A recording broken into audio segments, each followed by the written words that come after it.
What happens when a state tries to control the federal immigration officers? And where does the line between the public safety and the government power actually end? A major legal battle over the immigration enforcement is unfolding in New York, and the latest court ruling have national consequences. A federal judge has temporarily blocked the New York from enforcing a controversial law that restricted the US Immigration and Customs Enforcement or ICE agents from wearing the face coverings during the operations and required them to display the visible identification. The court's decision means that ICE officers can continue wearing masks while trying out the federal immigration duties, and the local authorities cannot arrest or punish them only because of their appearance or lack of identification visible. This case is not only about the masks, by the way. It is about the balance of the power between the state governments and the federal government over the immigration. The US District Judge May D'Agostino ruled that while the New York's goal of increasing transparency may be understandable, but the states cannot regulate the actions of the federal law enforcement agencies.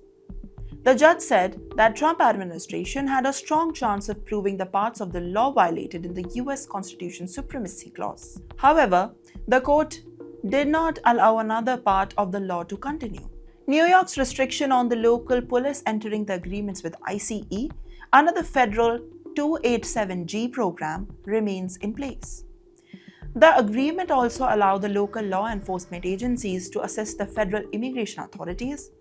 The judge said that the New York has authority to decide on its own how the police resources are used. And in this decision, it comes at a politically sensitive moment.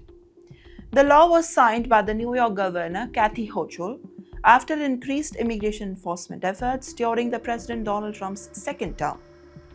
The Justice Department challenged the law, arguing that states cannot interfere with the federal immigration operations.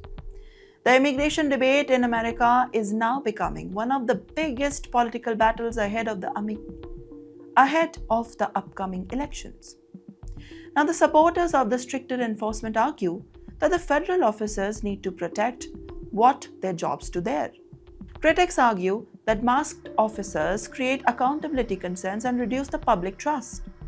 Similar legal fights are now also happening across the states like California, Virginia, and Pennsylvania. Now, the question is now about whether the ruling becomes a temporary legal decision or a sign of a much larger national fight over who controls the immigration enforcement in America.